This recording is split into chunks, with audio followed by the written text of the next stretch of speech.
ಬೆಂಗಳೂರಿನ ಎರಡನೇ ಏರ್ಪೋರ್ಟ್ಗೆ ಕ್ರೆಡಿಟ್ ವಿಚಾರಕ್ಕೆ ಸಂಬಂಧಪಟ್ಟಂತೆ ಬೆಂಗಳೂರಿನಲ್ಲಿ ಡಿಸಿಎಂ ಡಿಕೆ ಶಿವಕುಮಾರ್ ಪ್ರತಿಕ್ರಿಯೆ ನೀಡಿದ್ದಾರೆ.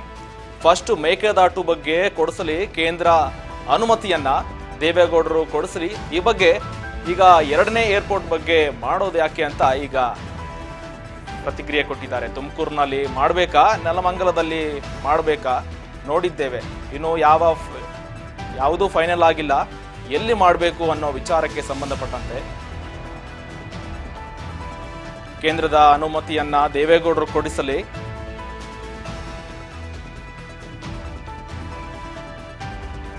ಇನ್ನು ಬಿಡದಿಯಲ್ಲಿ ಮಾಡಬೇಕಾ ತುಮಕೂರಿನಲ್ಲಿ ಮಾಡಬೇಕಾ ಅಂತ ಈ ವಿಚಾರಕ್ಕೆ ಸಂಬಂಧಪಟ್ಟಂತೆ ಇನ್ನು ಫೈನಲ್ ಆಗಿಲ್ಲ.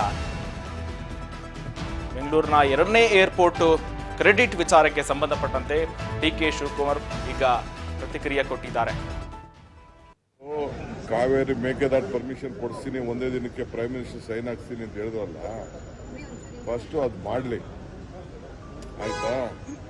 ಅವರಿದ್ದಾಗ ಏನೋ ಪಾಪ ಮಾಡೋಕ್ಕಾಗಲಿಲ್ಲ, ಈಗ ನಾವೇನೋ ಮಾಡೋಕ್ಕೆ ಹೊರಟಿದ್ದೀವಿ. ಅದಕ್ಕೆ ನಾವು ತೀರ್ಮಾನ ಮಾಡೋಕ್ಕಾಗಲ್ಲ, ಎಲ್ಲಿರಬೇಕು, ಬಿಡದಿ ಇರಬೇಕಾ, ನೆಲಮಂಗಲ ಇರಬೇಕಾ, ತುಮಕೂರು ಇರಬೇಕಾ, ಸೋಲೂರು ಇರಬೇಕಾ ಅನ್ನೋದು ನಾವೇನು ತೀರ್ಮಾನ ಮಾಡೋಕ್ಕಾಗಲ್ಲ. ಅದು ಏರ್ಪೋರ್ಟ್ ಅಥಾರಿಟಿ ಆಫ್ ಇಂಡಿಯಾ ಅವರು ಪ್ಲಸ್ ನಮ್ಮ ಬೆಂಗಳೂರು ಇಂಟರ್ನ್ಯಾಷನಲ್ ಏರ್ಪೋರ್ಟ್ ಅವರು ಅವ್ರಿಗೆ ಅಗ್ರಿಮೆಂಟ್ ಇದೆ, ಇಷ್ಟು ವರ್ಷ ಮಾಡಬಾರ್ದು ಅಂತ. ಅವ್ರು ತೀರ್ಮಾನ ಮಾಡ್ತಾರೆ. ಅದಾದಮೇಲೆ ನಮ್ಮ ಡಿಪಾರ್ಟ್ಮೆಂಟಲ್ಲೆಲ್ಲ ಅದಕ್ಕೆಲ್ಲ ಫೀಸಿಬಿಲಿಟಿ ಎಲ್ಲ ನೋಡ್ತಾ ಇದ್ದಾರೆ. ಯಾರೋ ಎಂ.ಬಿ. ಪಾಟೀಲ್ಗೆ ಇನ್ಫ್ರಾಸ್ಟ್ರಕ್ಚರ್ ಮಂತ್ರಿ ಇದ್ದಾರೆ, ಅವರು ಫೀಸಿಬಿಲಿಟಿ ನೋಡ್ತಾ ಇದ್ದಾರೆ. ಅದನ್ನು ಚೀಫ್ ಮಿನಿಸ್ಟರ್ ಹತ್ರ ನನ್ನ ಹತ್ರ ಫಸ್ಟ್ ಒಂದು ರೌಂಡ್ ಮಾತಾಡ್ತಾರೆ. ಮಾತಾಡಾದ್ಮೇಲೆ ಕ್ಯಾಬಿನೆಟ್ ತೆಗೆದುಕೊಂಡು ಹೋಗ್ತೀವಿ. ಅದಾದಮೇಲೆ ಎಲ್ಲಿ ಮಾಡಬೇಕು ಅಂತ ಡೆಲ್ಲಿಯವ್ರ ಅಪ್ರೂವಲ್ ತೊಗೊಂಡು ಡಿಸಿಷನ್ ತೊಗೊಳ್ತೀವಿ.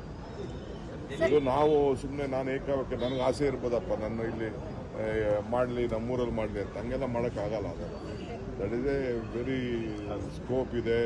25 ಕಿಲೋಮೀಟ್ರು 40 ಕಿಲೋಮೀಟ್ರು ಏನೋ ಇದೆ. ಆಮೇಲೆ ಗುಡ್ಡೆಗಳಿರಬಾರ್ದು, ಫ್ಲೈಯಿಂಗ್ ಝೋನ್ ಇರಬೇಕು, ಅವೆಲ್ಲ ಏನೇನೋ ಇದೆ. 4,400 ಎಕರೆ ಏನೋ ಬೇಕು ಅಂತ ಹಿಂದೆ ಎಲ್ಲ ನಾನು ಈ ಏರ್ಪೋರ್ಟ್ ಮಾಡಬೇಕಾದ್ರೆ ನಾನೇ ಅರ್ಬನ್ ಡೆವಲಪ್ಮೆಂಟ್ ಮಿನಿಸ್ಟರ್ ಇದ್ದೆ. ಅದಕ್ಕೊಂದು ಇದಿದೆ, ಟೆಕ್ನಿಕಲ್ ಇದಿದೆ. ಸೊ ಆ ಟೆಕ್ನಿಕಲ್ ಮೇಲೆ ತೀರ್ಮಾನ ಮಾಡಬೇಕು. ಫಸ್ಟು ಕಾವೇರಿ